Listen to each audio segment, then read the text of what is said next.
There is a kind of silence that shakes a man, a silence not born of emptiness, but of presence, a moment when the crowd fades, the applause dies down, and the soul stands bare before something greater, something eternal.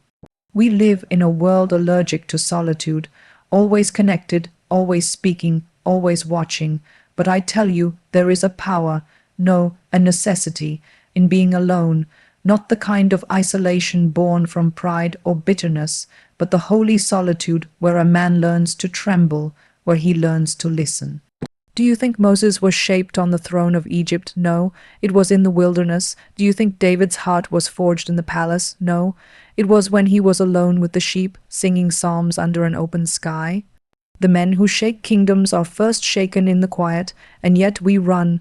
We run from the stillness, afraid of what we might hear, afraid that in the silence God might speak. But listen to me, if you would walk with God, if you would know Him, if you would carry something real, then you must come away.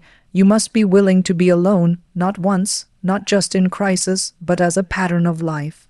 Because it's in that place, when the eyes of man are gone and the opinions of man are silent, it is there that your soul is revealed, and it is there that God begins His deepest work.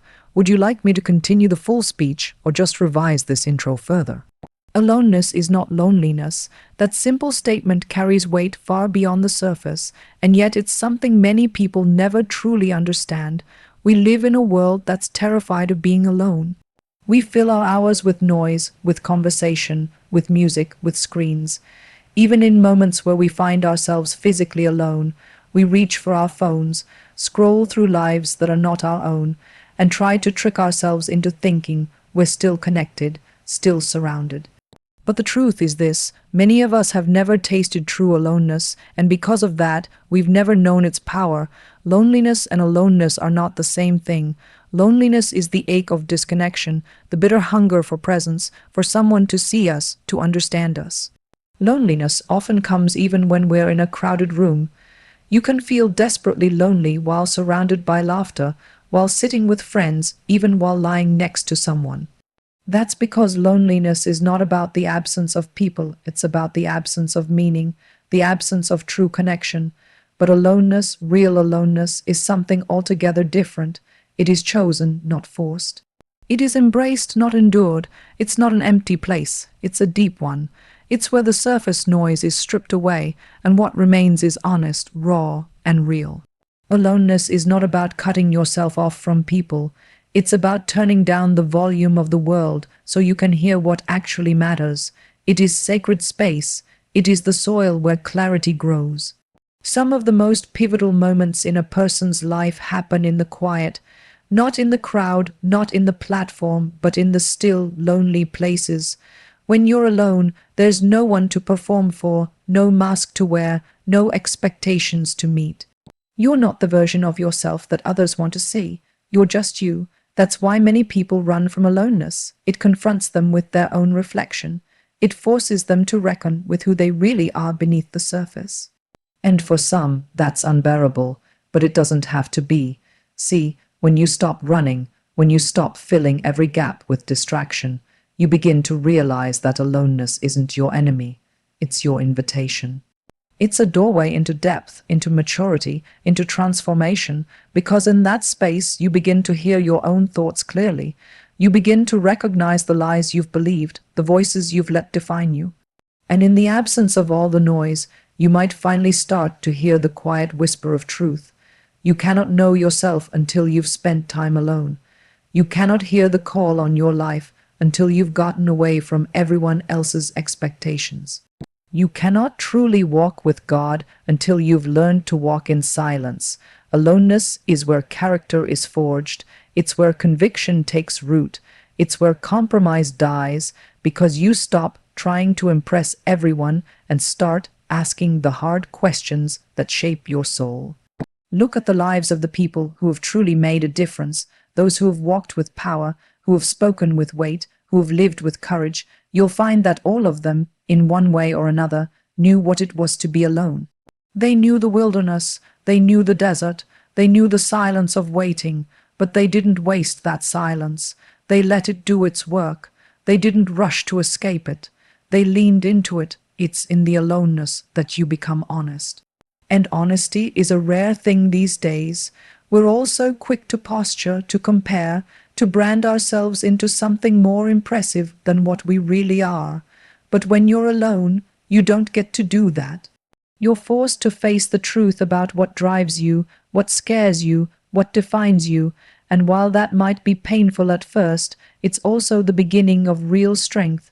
You can't build a house on a cracked foundation. And many of us are walking around with cracked identities because we've never taken the time to sit in the quiet and deal with what's underneath. So, no, aloneness is not loneliness. In fact, aloneness can be the cure for loneliness because it leads you to a place where you're no longer dependent on the constant presence or approval of others to feel whole. You begin to understand that your value isn't determined by how many people notice you or how many affirmations you get. You begin to realize that peace isn't found in the crowd. It's found in the quiet, in the steady, unwavering presence of the one who sees you even when no one else does.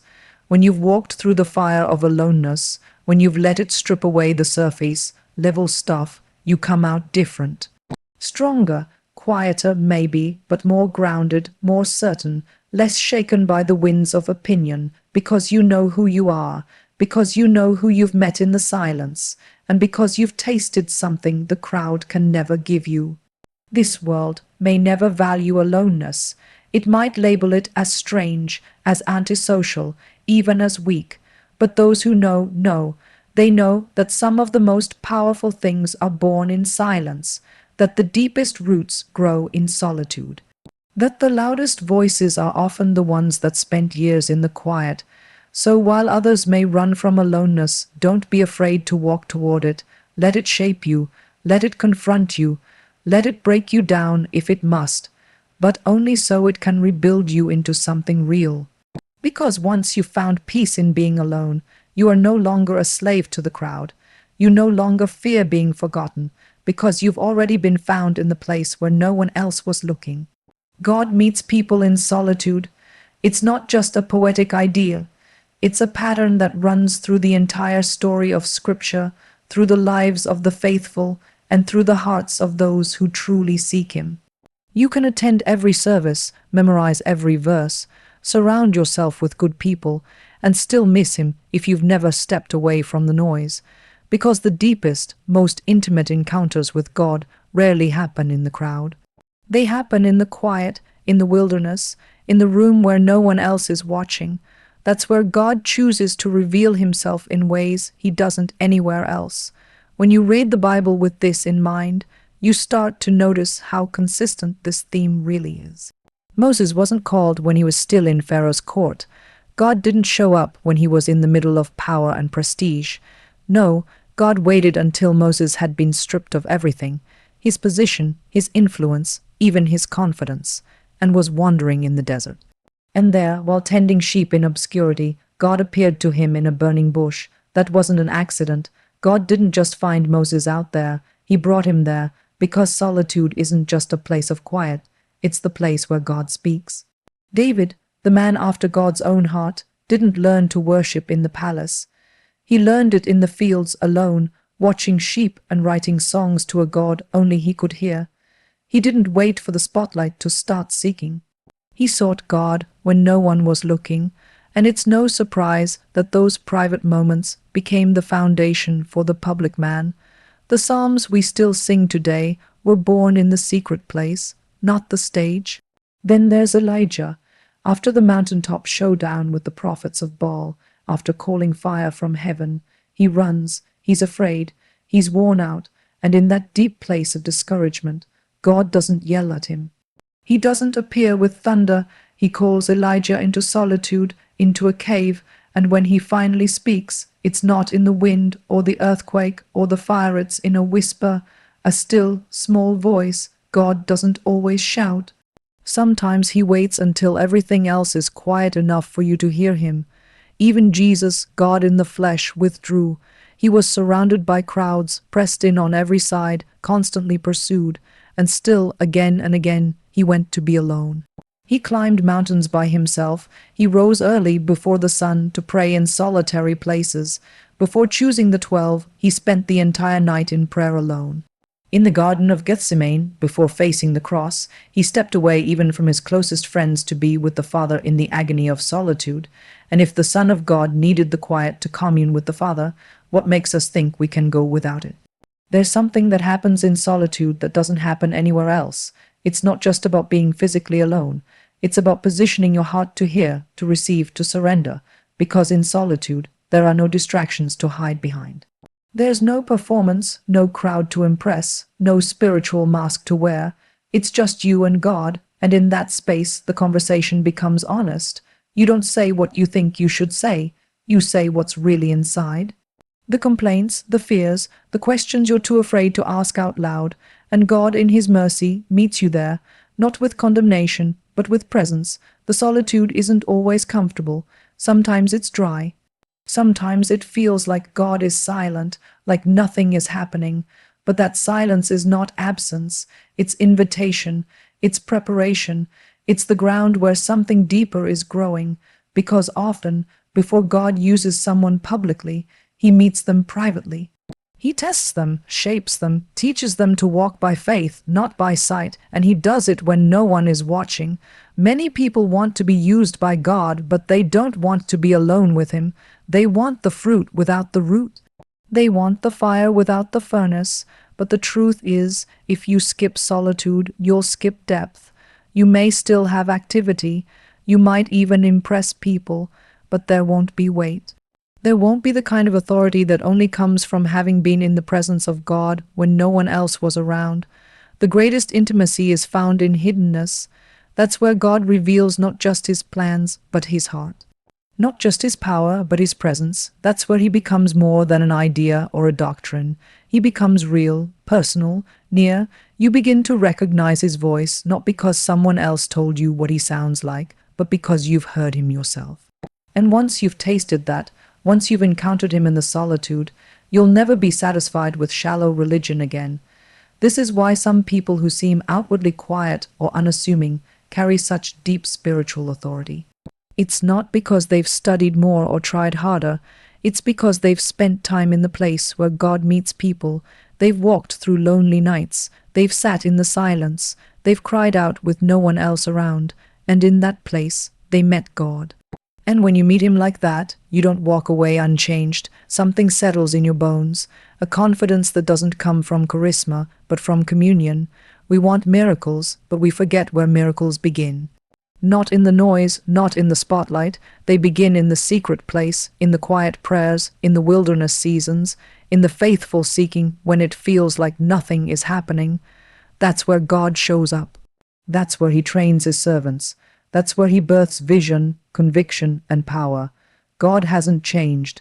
He still meets people in solitude, not just the heroes of Scripture, but us, today, now. If we would stop running, if we would turn off the noise, if we would stop trying to escape every quiet moment and start listening instead, He's not hiding, He's waiting, waiting for someone who wants more than the crowd, more than the moment, more than just comfort. Someone who wants Him, just Him.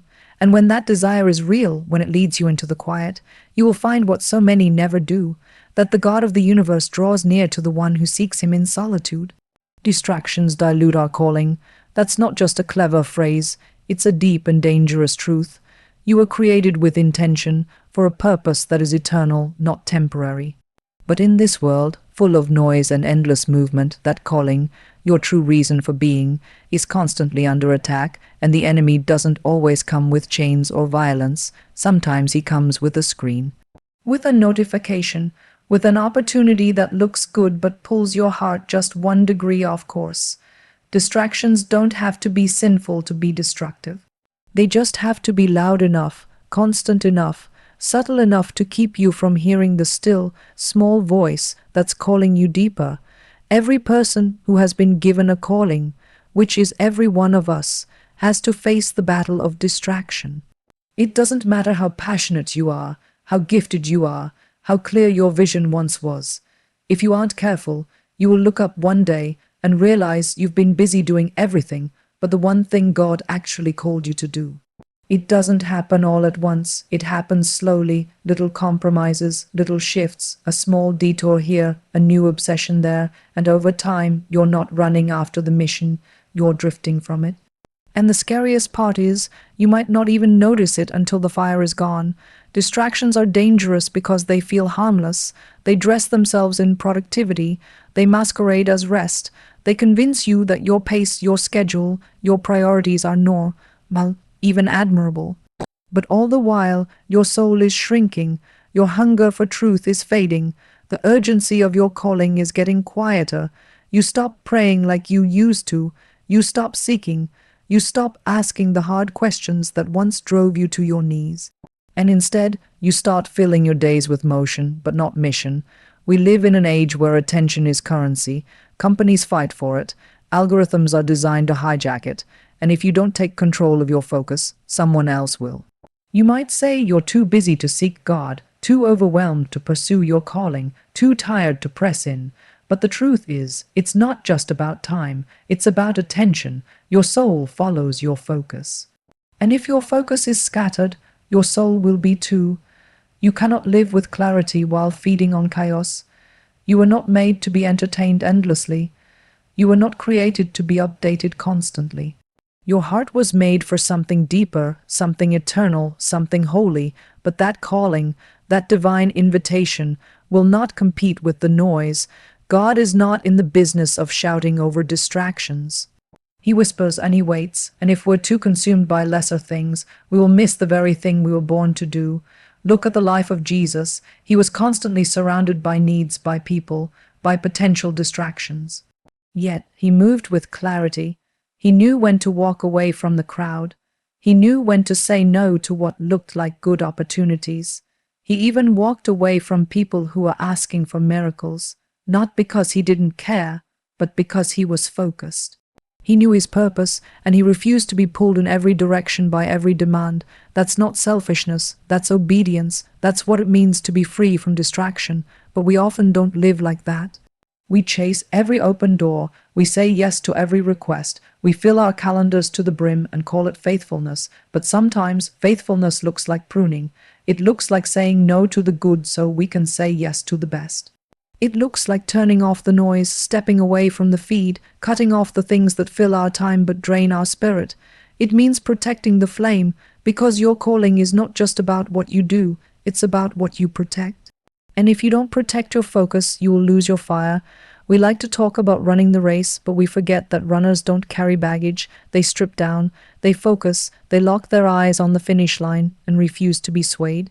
But some of us are trying to run with our arms full of opinions, full of distractions, full of things that weigh us down, and then we wonder why we feel stuck, why we feel empty, why we feel like we're moving but not really going anywhere.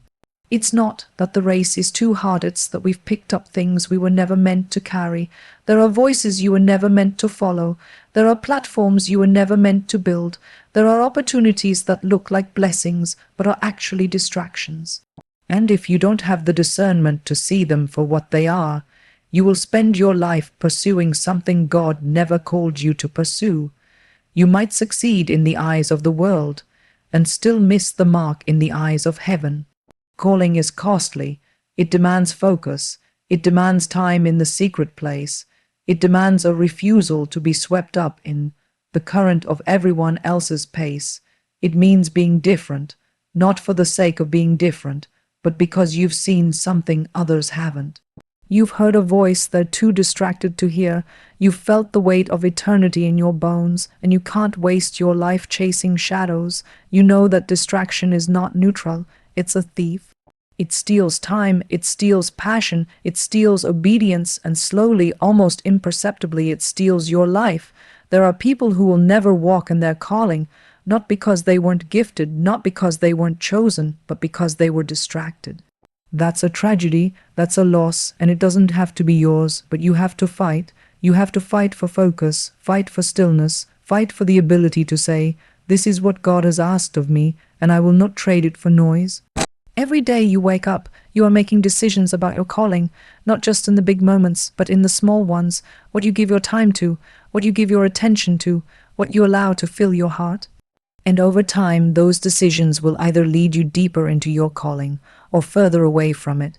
You cannot afford to be distracted, not now, not when the world is on fire, not when eternity is at stake. You've been entrusted with something holy. Don't let it be diluted by what doesn't matter. Being alone reveals the heart. That truth, though often uncomfortable, is necessary. When all the noise fades, when the room is empty and the distractions are turned off, what's left is who you really are. Not who people think you are, not who you pretend to be, not the version of yourself you've carefully crafted over the years, just you, unfiltered, unguarded, and exposed. Solitude has a way of peeling back the layers, of removing the masks, of stripping away every excuse and performance until all that remains is the heart. And what's in the heart eventually comes to the surface when no one else is around to impress. Most people don't want to be alone, not because they dislike the quiet, but because they fear what the quiet might show them. It's one thing to stay busy, to constantly be surrounded, to keep moving. It gives you a sense of control, a sense that everything is fine. But the moment you sit still, truly still, and you're left alone with your thoughts, with your conscience, with your soul, that's when the real you comes out. That's when the motives become clear. That's when the bitterness you've been suppressing rises to the surface. That's when the anxiety you've been avoiding begins to speak. That's when the emptiness you've ignored begins to ache. And that's when the spirit starts to do his deepest work. Aloneness has a way of showing you what you trust in.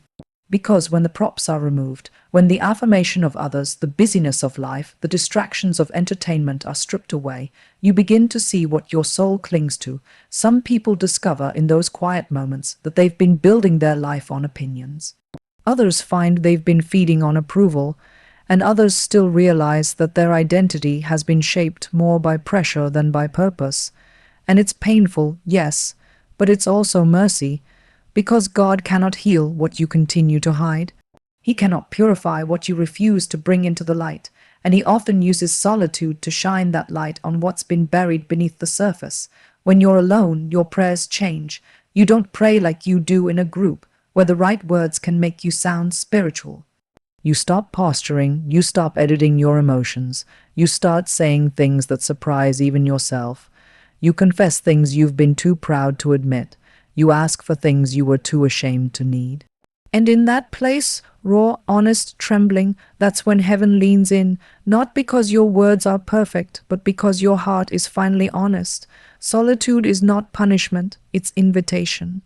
An invitation to see yourself the way God sees you, not the cleaned-up version, not the public face, but the heart, the real heart, the one that's still wounded from what happened years ago, the one that's still angry, even though you smile. The one that doubts more than it believes but keeps performing like faith is strong. God doesn't run from that heart. He draws near to it, but it often takes being alone for you to admit that it's even there.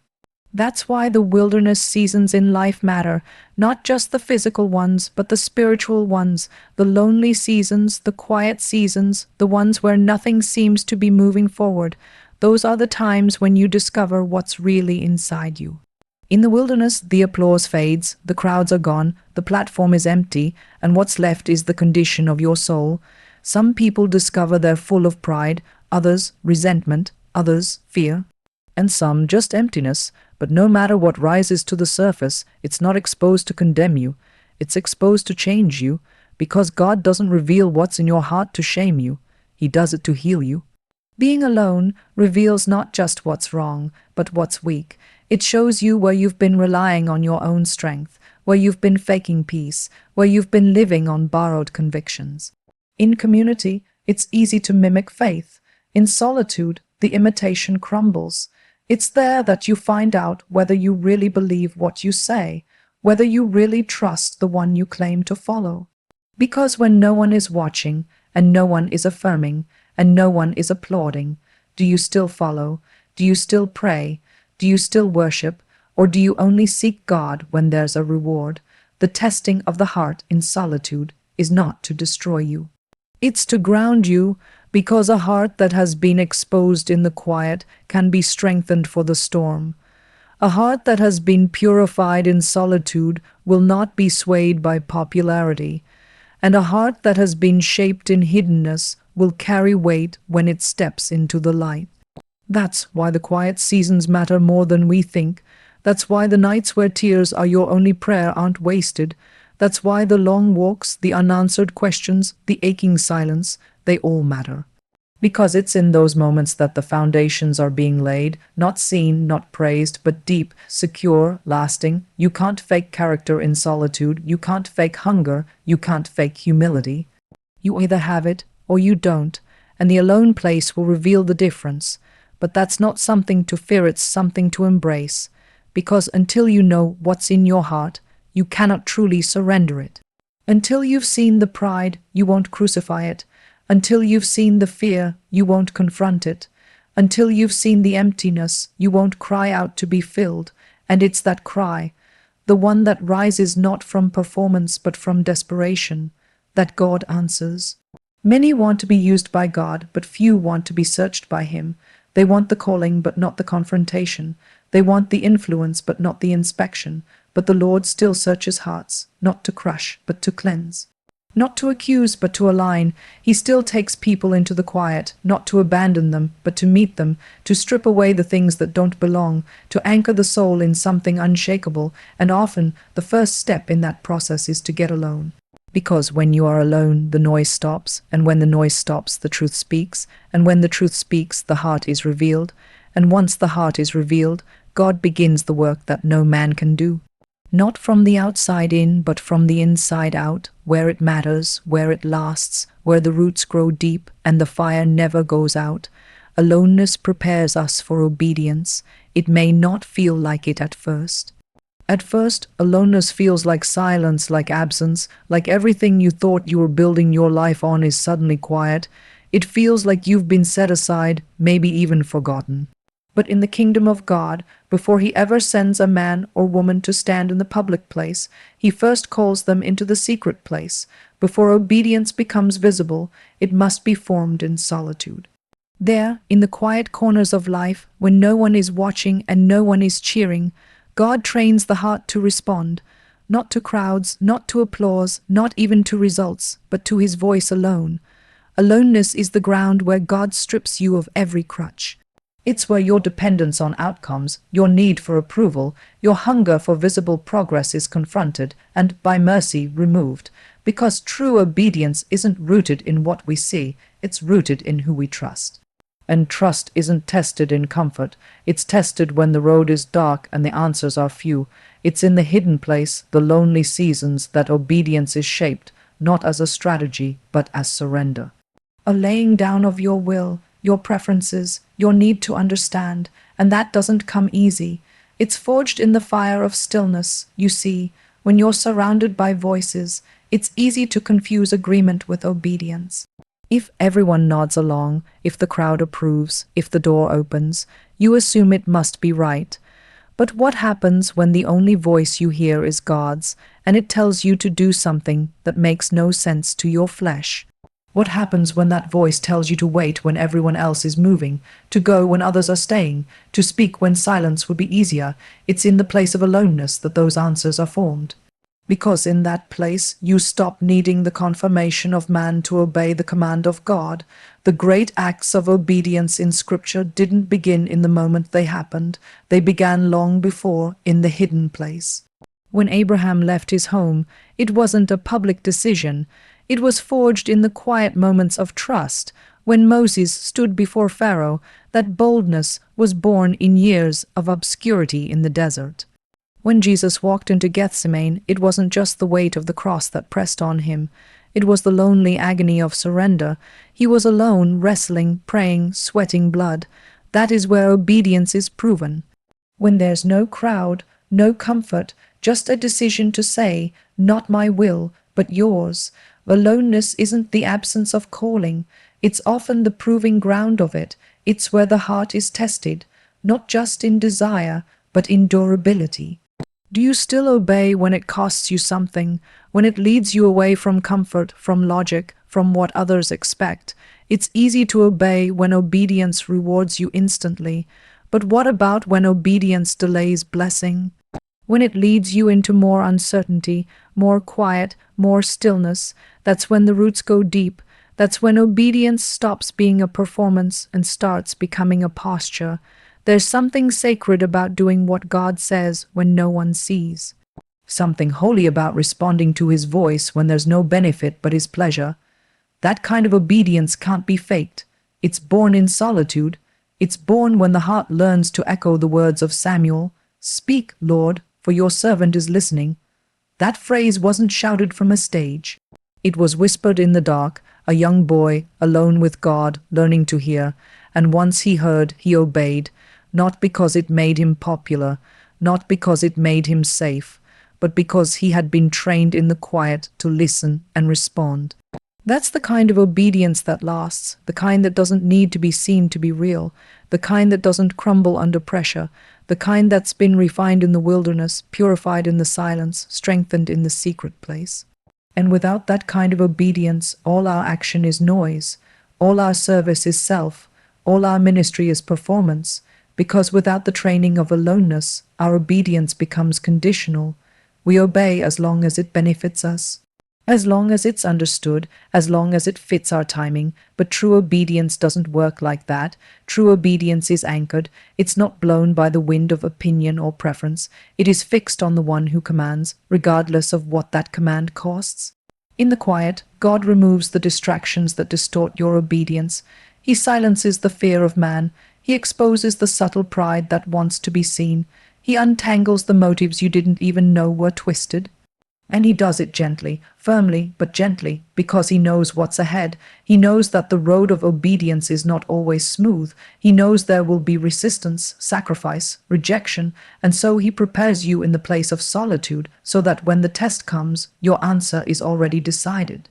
Too many want to walk in power without walking through process. They want to speak for God without being alone with him. They want to lead without being led.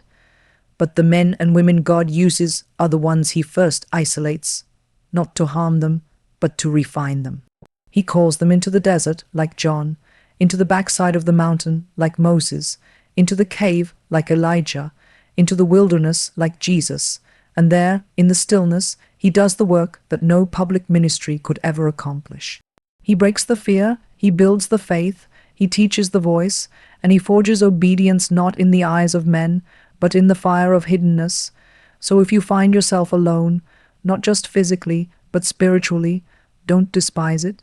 Don't rush to fill the silence. Don't panic to leave the stillness. Lean into it. Ask what God is teaching you there. Listen for the whisper that doesn't compete with the noise, because that place, as lonely as it feels, may be the very place where obedience is being born in you. The kind of obedience that doesn't wait for applause, the kind that doesn't bend to convenience, the kind that will hold steady when everything else around you shakes. Obedience is not something you stumble into. It's something you're trained into, and God, in his wisdom, often chooses the place of aloneness to do that training. Because in the end, when the battle rages and the fire is hot and the cost is high, what you need most is not talent or charisma or platform. You need a heart that knows how to say yes, a heart that was shaped in the silence. A heart that was made ready, alone,